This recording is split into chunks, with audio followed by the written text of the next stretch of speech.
Well, good morning, good afternoon, good evening, wherever you may be across this beautiful blue green globe of ours. Welcome to Seahawk Boys TV Live. I'm your host, Mike Barrett, in Las Vegas, Nevada, and the 2025 NFL draft is in the books. And this has to be, I'm sorry to say, I'm not sorry to say, I'm happy to say, I think this is the best draft the Seattle Seahawks have had in a long time. Maybe in 13 years, maybe since the 2012 draft class. I'm not saying there's going to be two or three Hall of Famers coming out of this draft class, but I'm more excited than I've ever been. We got some good players. We made the right moves for the most part, with one exception maybe that I wasn't wild about, but that could still turn out to be something special. I could still end up being wrong about that. So, let's come back and get into it.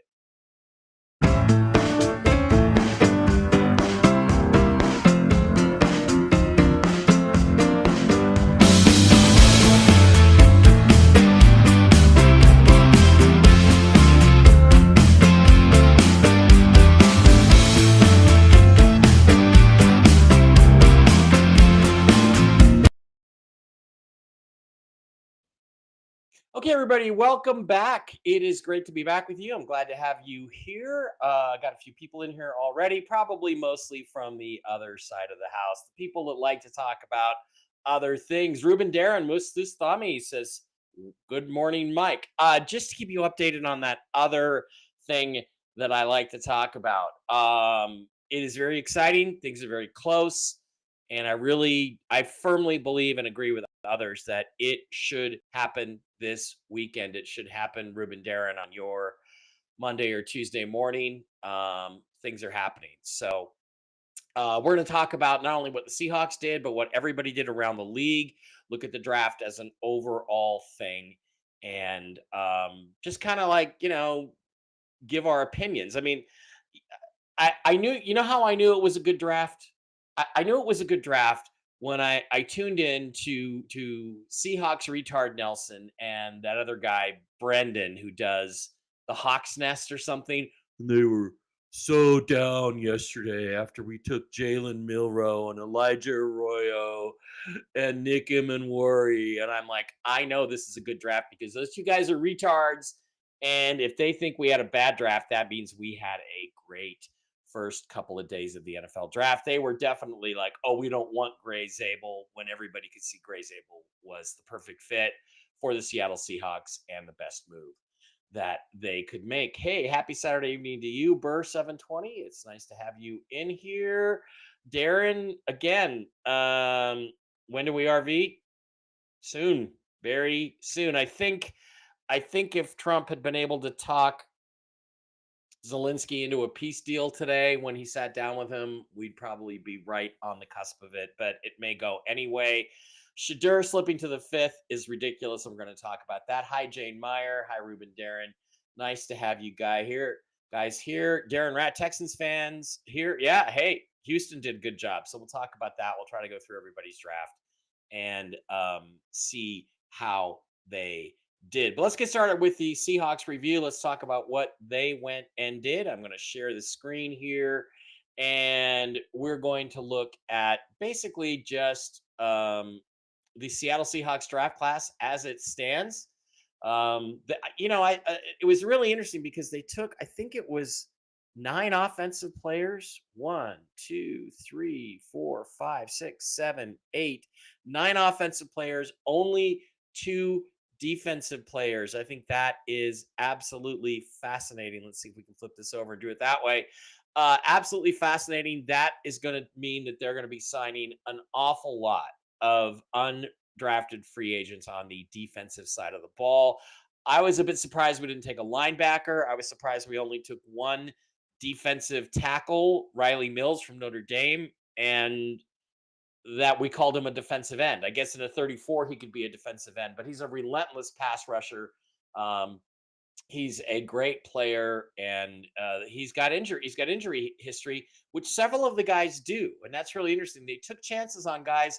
Why? Because the roster's pretty solid. It's not a great roster. We don't have any real superstar players. I mean, DK Metcalf was probably one of our best players, and we traded him for a second round pick. But the truth is, it's a very solid roster, and it really only had one gaping hole that was left guard. And guess what? They addressed that in round one. So let's move on over to round one. Take a look at Gray Zabel, the Seahawks first round pick.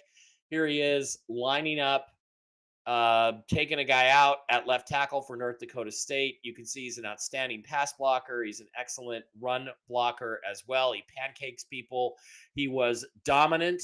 There he is, pancaking a guy almost on the inside. He was dominant at the combine. He had a great Senior Bowl, and he is just sort of the relentless, big, tough, physical white guard, the Steve Hutchinson type that this team has needed for some time. And they said, well, we don't really know where he's going to play yet. I think he could actually play at left tackle, probably even in the NFL, if Charles Cross doesn't get it together here in his last contract year or two. But there you see him playing right tackle. But look, he's an all around player. He's exactly the guy they needed. He was a perfect value at 18. And it's really interesting that the Seahawks sort of said, hey, we felt like both Gray Zabel and their second round pick, Nick Imanwari, were both first round talents, and they both had them rated pretty close to 18 in the first round, and they ended up with both of them. So what happened in round two, of course, is that the Seahawks traded up to take. Let's share this tab instead. They traded up after taking Zabel. They jumped up to the 35th pick. They made a trade where they gave up the 82nd pick in the third round, which I would not have done, to take Nick Imanwari, the safety from South Carolina. Now, Imanwari is a little controversial to me because here's the thing. I don't rate safeties at the top of the draft. I don't rate corners really as first round picks. I don't think those are the guys you take in the first round. I think you take offensive and defensive linemen, wide receivers, quarterbacks, that kind of thing because of the exclusivity on it. I think you can find very good corners and safeties in the fourth, fifth, and sixth round. And I was not wild about them taking a safety at all. I was even less wild about them trading one of their 5 day one and day two picks to move up to take this guy, Imanwari, who has some character issues. There are some character issues with him. There are some concerns over him. And as you get into his highlight reel, it's even, more interesting. Here is a highlight. Luke Grant said, I don't know who's been spreading the Nick Imanwari propaganda, but I feel lied to. He wasn't, sorry, hang on. I just watched him versus Bama and LSU, the two top levels of competition, and he was awful. And I mean awful. He was off balance the whole time. He missed tackles. He couldn't cover crossers and took bad angles to tackles. Let's pop that highlight up on the screen. Hope we don't get deleted by YouTube for doing that. And take a look at some Nick Imanwari highlights or lowlights from 2 big games against LSU and Alabama, top level competition. There he is right there. Gets lost in coverage, gets beaten deep for basically a deep touchdown. There he is again, number 7. Coming up, doesn't really know where to go, takes a bad angle, gets out run to the corner. That's not a good sign because, what they talked about here, he is again coming up, faking to set the blitz, gets beat deep right in the hole that he vacated. The receiver catches the ball. He can't do anything about it. There he is losing his balance, missing a tackle, and giving up a touchdown. So again, this is against LSU. Here's against Bama. Out in coverage, Jalen Milroe there completing an easy pass on him. Didn't get over there very quick. So these are not very good highlights. These are kind of a problem. So I'm just going to let those run for a little bit. So the question is, okay, Mike, what would you have done? Well, I don't believe in safeties. I don't believe in taking safeties that high unless their name is Ed Reed, Troy Polamalu, Kenny Easley, Ronnie Lott, somebody like that, or Steve Atwater. I just don't believe in it. And they wanted a big hitting guy. They wanted a guy who reminded them of Cam Chancellor. And he tested off the scale. His testing was fantastic. Testing does not make you a good football player. Making plays on the field makes you a good football player. And a guy that I really liked, that my brother Dave, Seahawk boy Dave, really liked, was Xavier Watts out of Notre Dame, who I felt like has much more instinctive capabilities. He's always around the ball when I watched him. And what I would have done is I would not have given up the 82nd pick. I would have spent that on Nebraska defensive tackle Ty Robinson, because I think we need another defensive tackle. Because Byron Murphy was such a disappointment last year. We need to get it younger at defensive tackle too, because right now we've just got Jaron Reed and Big Cat, and it's like we need another better younger defensive tackle than Byron Murphy, who, as I said, was a major disappointment. So I would have stuck at 50. I would have kept my 82nd pick. I would have spent it on Ty Robinson. And I would have, at 50, if safety was really a need, I would have taken Xavier Watts. Let's pop over and look at Xavier Watts by contrast. And look, this is cherry picking. Cherry picking bad plays by Nick Emanwori, but the truth is, it came in two of the biggest games he played at South Carolina against the biggest competition, Bama and LSU. Here's Nick Emanwori, or not Nick Emanwori, but Xavier Watts. Instinctively, he reads the plays, he gets over, he makes the tackle. He's number 0 here. He's smart. He's really good in the run defense. And as you can see, his instincts of knowing where things are going, his reads are terrific. His athleticism is plenty good enough. And there he is coming up, hitting a screen, and that is something the Seahawks need, because they get tortured on screens. Again, another run defense here from Xavier Watts, and here he is coming in for a tackle for loss. A series of great plays by this guy. So I would have stuck at 50 and taken Xavier Watts and been happy with it. Now, if they really wanted him on Worry and he fell to 50, no problem. Go ahead and take him if that's the guy you like. Patriots hero, go Lions. Patriot hero, not Patriots hero. Good draft, but needed the nose tackle. I don't disagree with you. Nose tackle is not Murphy's position. Murphy doesn't have a position. Murphy's a 34 defensive end, which we're going to get into when we talk about Riley Mills a little bit later. Hi, Robin. I will give you guys a quick RV update at the end of this too.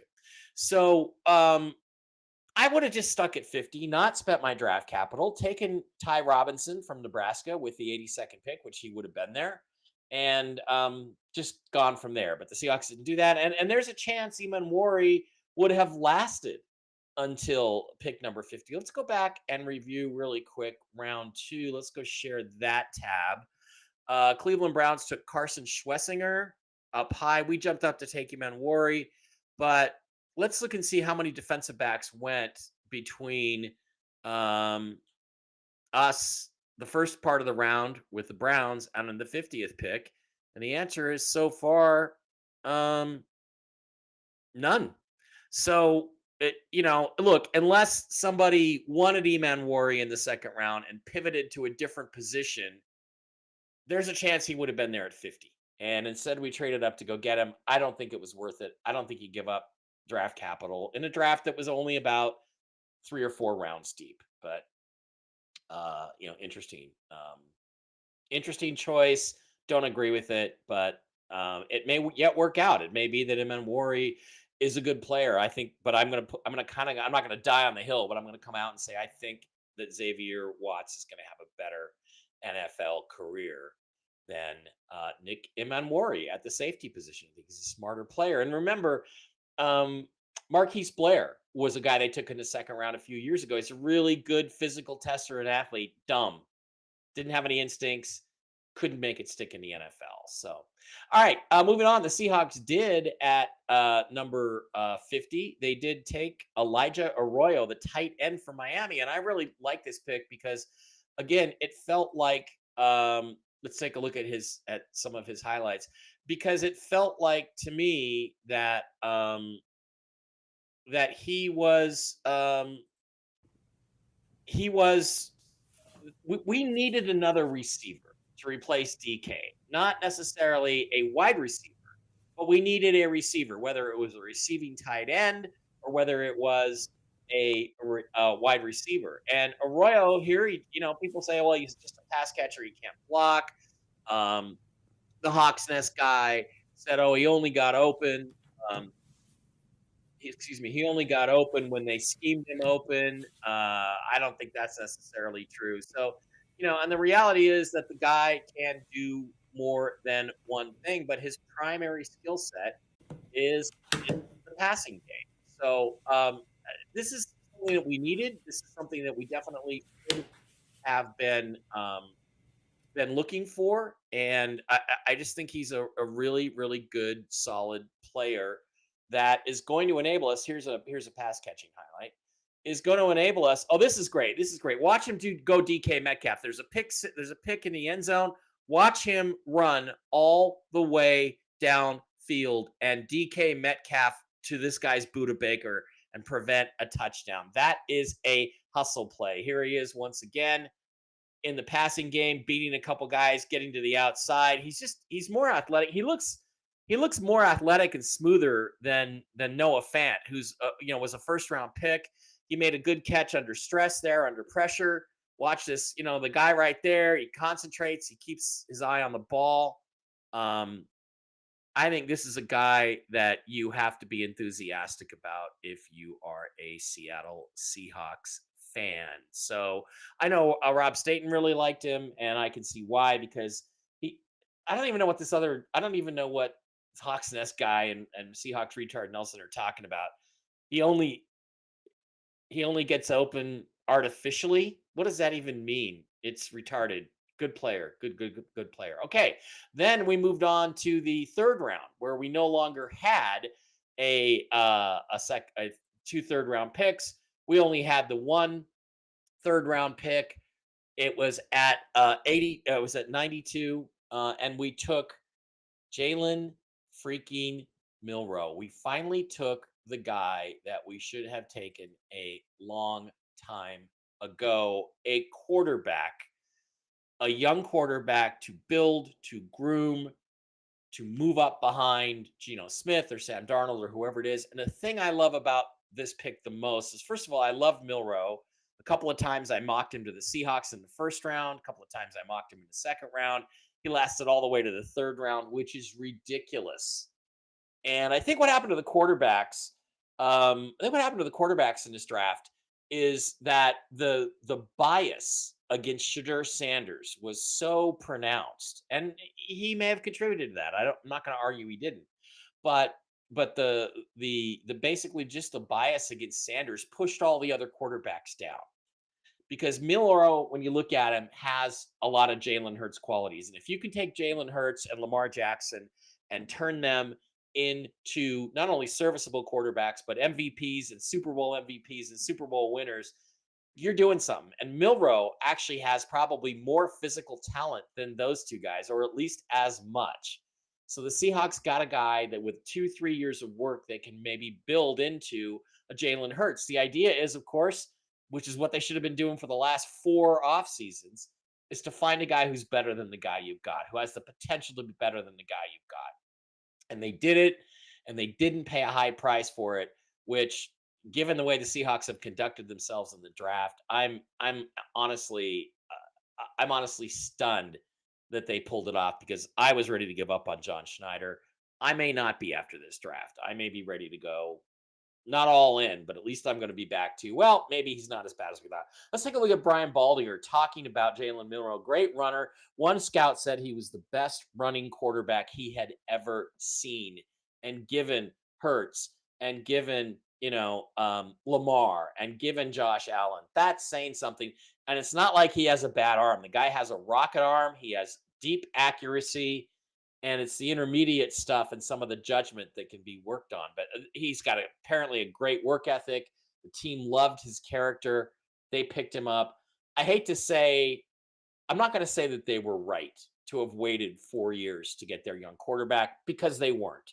In 2023, the Seahawks should have traded up to the number 1 pick when the Bears put it up for auction and taken CJ Stroud, who was the guy I loved, my QB1. They would have their quarterback problem solved.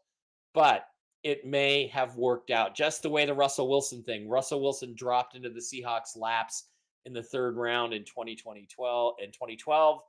Jalen Milrow may be that guy in 2025. Let's watch Brian Baldinger's take on Jalen Milrow and see what. Seattle just drafted Jalen Milrow. The guy is just an elite athlete. Like, nobody can really catch him. if this was flag football, teams would have a hard time just ripping the flag off this guy. He makes it look so easy. But that's what happens when you run a 4.37 40. Like, you can be a great runner, all right? Against LSU, like, you watch this in Baton Rouge, this doesn't happen to the Tigers often, where you can just run quarterback power and just get on the moving sidewalk and just run away for 72 yards. Not one Tiger can catch him.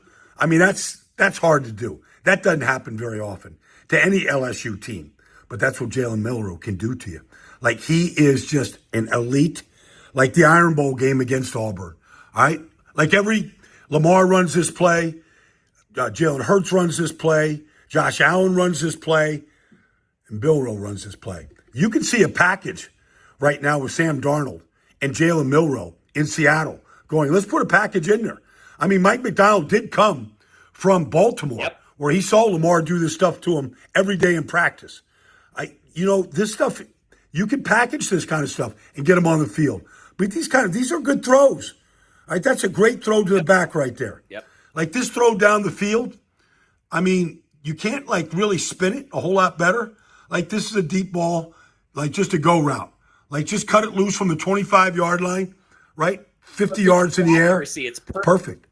A little juggling act, great catch. All right? But, look, does he make some mistakes? Does he got to clean up his footwork? Does he have to work on fundamentals? All those things. But everybody needs to be coached. But the talent is there. Milroe is a Seahawk, fourth quarterback taken. I got nothing to say about that, except let's go back and look at Milroe's stats here. Where round are we in? Third. I can't believe we got him in the third round, because I just think people got so biased against the quarterbacks and not taking them that they passed. This guy to fall to us at 92, that's ridiculous. Okay, again, 6'2", 217 pounds. And did you hear what he said at the beginning? He runs a 4.37 40. That's faster than Lamar. That's faster than Josh Allen. That's faster than Jalen Hurts. That is freaking exciting. Okay, so that was the end of day 2. We had a pretty good day. Couldn't complain too much about it. And then we moved on into the fourth round today, and the Seahawks did not have actually, let's go back and share this again. The Seahawks did not have a fourth round pick until very, very late in the round. And let's move up to round 4. A lot of good players. There were a lot of guys I liked here. Deontay Walker, Ty Robinson, the guy I wanted with the 82nd pick. We still could have gotten Milroe if we hadn't traded up for. I just don't think Eman Wari is going to be a good enough player to warrant not taking Ty Robinson, who we passed up. Now, there's other guys that were good here. Cam Scatterbo, Jack Kaiser, linebacker for Notre Dame. I really liked him. But Ty Robinson was my guy. But what the Seahawks did is they they moved up to where did we go here? Wait a minute. Where is our pick in the fourth round? Oh, did we trade out of the fourth round? Did I get that wrong? Texans, Buccaneers, Panthers. Oh, yeah, we traded out of the fourth round. I'm sorry, I got the fourth and the fifth round confused in terms of all the trading action. So we ended up with 3 fifth-round picks. One of them we traded up to get with Minnesota to get Riley Mills, who is a defensive tackle from Notre Dame. Let's take a look at some of his highlights. This guy is a game wrecker. He reminds me of the guy we should have taken last year in the first round, Braden Fisk from Florida State. Let's watch him. I think he's this inside white guy here. Look at how quick he is off the ball. But just let's watch a few highlights of Riley. As on the field on 2nd and 10. Howell swarmed and sacked, and the Irish pass rush imposing itself. Quarter, 2nd and 14. Jordan Travis. There he is. Stumbling. Bringing down the guy from Back-to-back plays with no yards, and now a sack as Woolfolk is thrown down. 99's in on everything. Woolfolk with time for a moment, and then he gets planted. Obviously, the helps of their quarterback, Brennan Armstrong, who's Riley unable Mills to go again, today as Woolfolk goes down. Seeing the field is an absolute strength of his. Look at that. That's good speed for a big man coming off the outside. I think it's an awful call. Wow. Stepping up is May. Pushes his guy May back. will go down. There is a sack. The second of the day for Riley Mills. 6. He's on the left hash. Notre Dame rushes 5. Friel in trouble. Swallowed up and sacked on the 26-yard line. There he is again, getting Spencer Rattler, who I would have drafted last year. Let's see. O-line is taken down. Williams has Mills in his face, and he's just spun down. Here he is against Jalen Milrow. Needing to get rid of the ball. Or no, that's not Riley Milrow. Mills. 6 minutes, first down and 10 from the Irish 27. Look at that Beats time. his man, Now gets he's gotta inside, go. takes it Time on the runs out. quarterback. This is the guy who gets Chuck after is the dropped to the quarterback. backfield by Now- Riley Mills. Turn One it of the things around. the Seahawks have lacked for years is Daniels an under inside pressure. passer. Down It looks like again he goes. And 8 from the Into that. 15. Now they're calling him a defensive end. I don't think he's a Really 43 impose their defensive will. end. I think he's a 43 pass There's rusher. the pocket collapsing Thirty-four. again. Another sack. He would be a defensive He's gonna be in end. there I mean, for you just Claus look at the for highlight 6 reel. years. It's terrific. Man Now, up front. why is With this pressure. fourth Mills round with a pick? sack. Why didn't this guy go in the first round? Why isn't Pressure he comes. Coleman down again. It's Mills. Why isn't he Pass for why didn't he go higher? Well, because he got injured in the college football playoffs. He tore his ACL, but he actually does expect to be ready for training camp. And this is another guy who fell lower because of injury. So again, I just think it's a great value for the Seahawks, and just a guy that has such a great upside. Just that's an exciting pick to me. It's a very exciting pick. It's a guy, yeah, he tore his knee up, but as long as that doesn't continue to be a problem, he'll probably play this year. He's going to get some sacks. He's going to give them a lot of versatility on the defensive line. And, maybe we can hang on. Pete Carroll is in here. Well, worst draft I've seen in years by the Allen family. Well, Pete, actually, I think it's the best draft I've seen in years. And it's because you were not involved. You and your ego were not involved. The edge rusher of the Lions draft is from Egypt. He was so happy and excited that he got drafted. He said he would die for Dan Campbell. Well, probably a Muslim. So they take that stuff a little too seriously. I just think Riley Mills is probably the most exciting pick that we could have had. Now, the next guy also was an injury guy. His a guy that we got in the 5th round because of injury. Let's go back to the 5th round, because after we took Riley Mills, who I think was a terrific. These are risk picks, but they're not a risk because it's a 5th round. You're not taking a risk. If it doesn't work out, you only spend a 5th round pick on the guy. So they took him, and then at 166, we picked again. We took Torrey Horton. When you start with Torrey Holt like that, like Torrey Holt, it reminds me of Torrey Holt. That's a really good receiver. They picked him up at pick number 166 from Colorado State. He's 6'2 and a half, 196, and I don't know what his 40 time was, 4.41. So he's plenty fast enough at 166. And then we took another guy, Robbie Ozutz, we're going to talk about in a minute. But let's take a look at Torrey Horton and watch some of his highlights actually from the Seahawks themselves. This is what they saw that made them want to pick him. Let's turn the mute on. Here he is, just running the ball up the middle, getting it as a running back so he can run the ball. He's got speed up the middle. Here he is getting a little bit deep, getting away from the coverage, making a tough catch, taking a big hit. Again, downfield, getting a touchdown pass on a crossing route. That's good stuff. The thing is that he's fast, he's big, he's got good hands.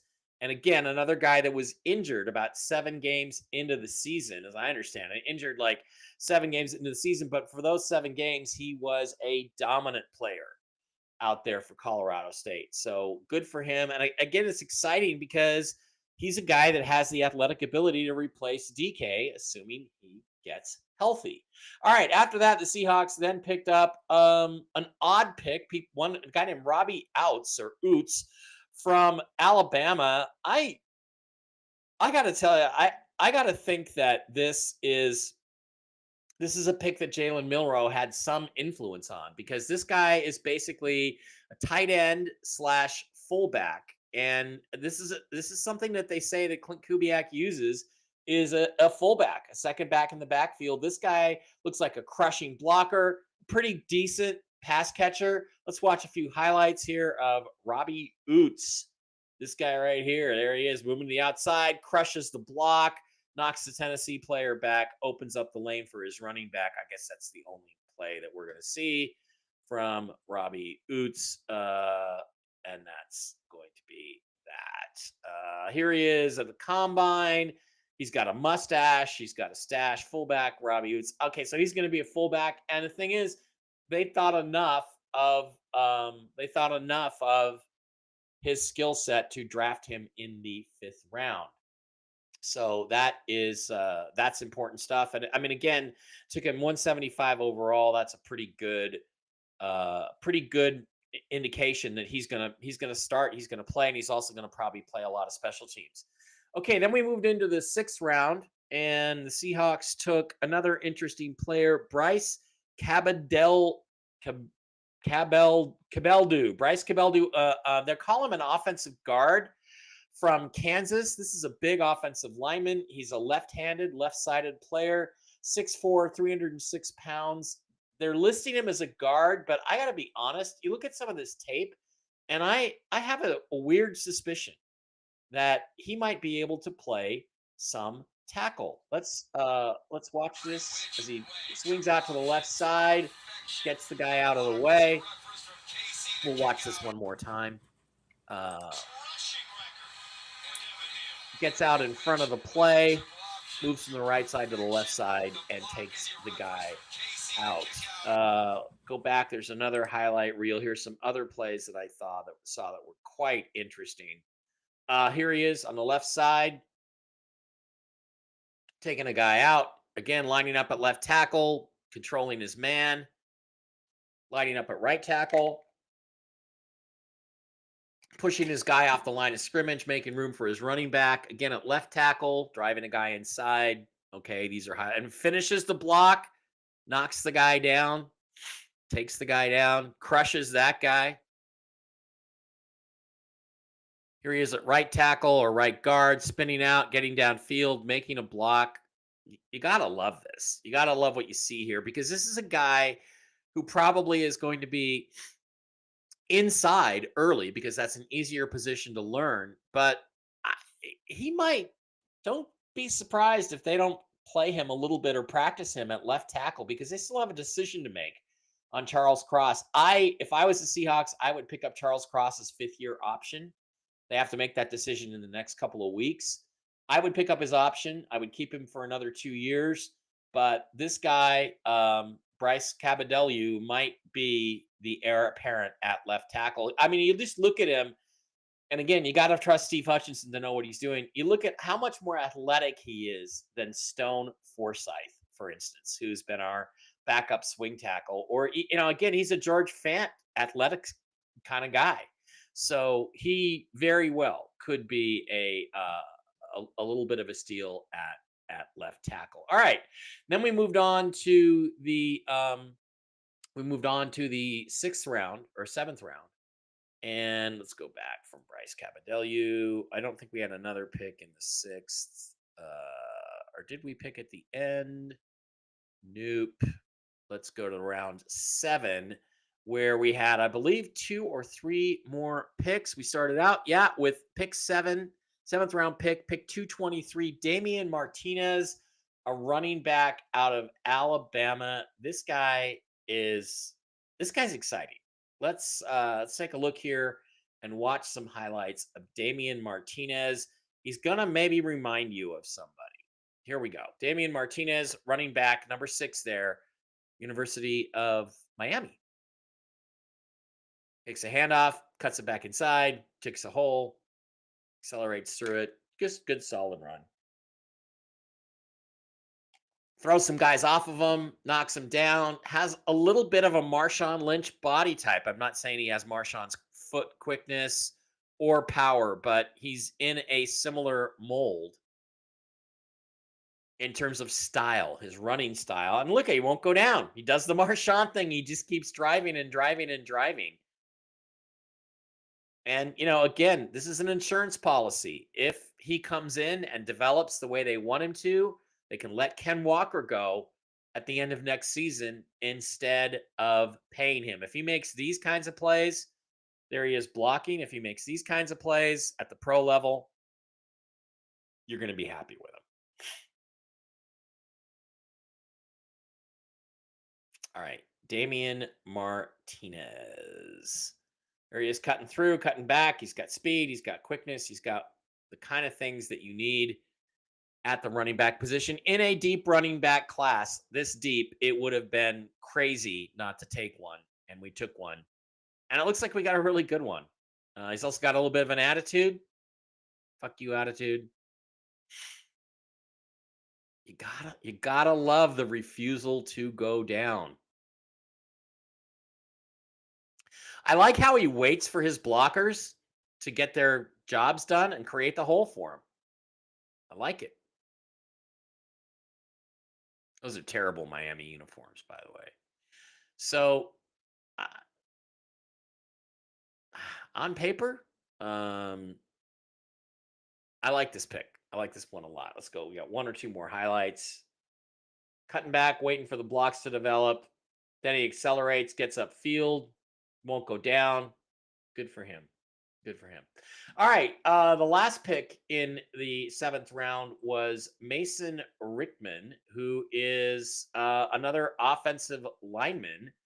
He's from Iowa. Let's kind of watch and see what he's all about. This is the only real highlight. I guess I could look for YouTube highlights, but I'm, again, don't want to get banned. Actually, we had 2 more picks.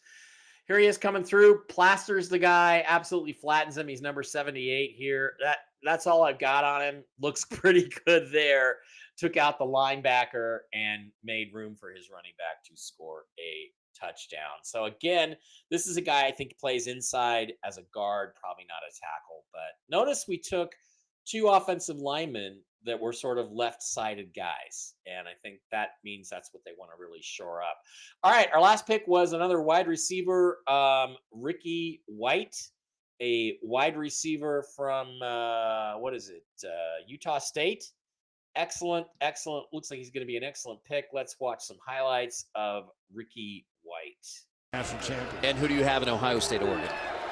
I've got the home team. The Ducks. The Ducks. 3rd and 11 here.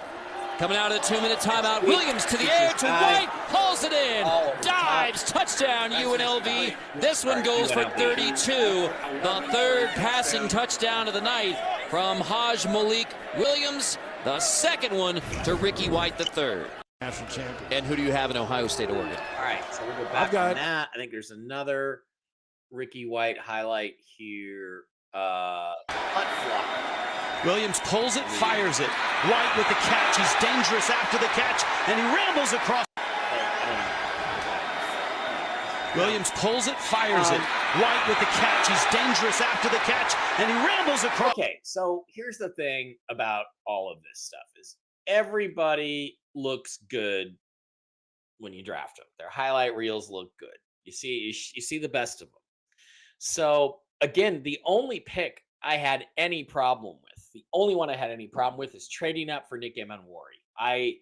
If you need one of the safety, if you needed a safety, I would have just stayed at 50, kept my 82 pick, used it on Ty Robinson or Jalen Milroe, either way.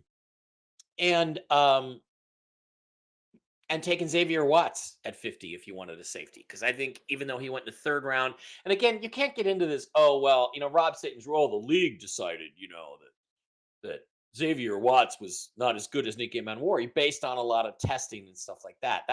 Doesn't mean shit. Okay? Doesn't mean he's going to be a good football player. It just means that there were some biases against him in So, all right. Speaking of biases, let's go back and review the 2025 draft. And there were some things that happened that I just can't figure out. And there weren't really too many horrible shockers in round one. The Browns traded down. They took Mason Graham. He was rated there. I don't think he's that good a player. I like Tyler Booker going to the Cowboys. I loved Gray Zabel to the Seahawks. It was a good pick. One of the weird picks was maybe Tyleik Williams from Ohio State going to the Detroit Lions because people didn't have him rated that high. Guys, he's an Ohio State player, okay? He's an Ohio State player. Ohio State players are going to do really, really well in this league. Let's see if we can do that. Will that work? Do it? Will that do it? Will that do it? That's a little better. So and again, I'm going to say it again on Cam Ward. I think Cam Ward is Tyrod Taylor. I don't see him as a generational franchise quarterback. The Titans apparently do. It was interesting. They did not trade Will Levis during the draft. So I think they probably want to get something for him next year. Browns come back in the second round. Carson Schwessinger was the best linebacker in the draft. That's a good pick. Quinshon Judkins, good running back. But, again, there were some weird picks. Tyler Shock to the New Orleans Saints with the 8th pick, the 40th overall pick in the second round is bizarre because I wouldn't even want you draft a guy like that. I think you're just drafting a camp arm. That's all you're drafting. I found that to be a really, really weird pick. And again, Shedeur Sanders should have gone somewhere in here in the second or third round. The Lions got a great pick in the second round with Tate Ratledge. I think he's a really good football player. And a guy I had my eyes on for the Seahawks. So round 3, it got even a little weirder because once again, with the quarterback situation, we had some guys going that I just don't understand why they went, where they went, and why they went over. We got this Jalen Milroe with the Seahawks. Why they went over Shedeur Sanders, and the only answer I can come up with is that Shedeur Sanders is like the single mom in the dating market. I don't care how hot she is. She's got a lot of baggage. And do you really want to deal with the baggage on a long-term basis? And what a lot of teams said is, no, we don't. Shedeur Sanders is the hot 34-year-old single mom who's ready to settle down, but doesn't have a lot of options. And because of all the baggage that he brought with him from his dad, really screwed his opportunity. And I guess he did it himself in some really terrible interviews, but he still should have gone a long time before he actually went. So we get into the third round, we start looking at the quarterbacks, and it gets the fourth round, it got a little bit weird when the New Orleans Saints took, who did they take? Where's my quarterbacks? Did we not have one in the fourth? I'm getting my rounds mixed up here. I don't have it memorized yet.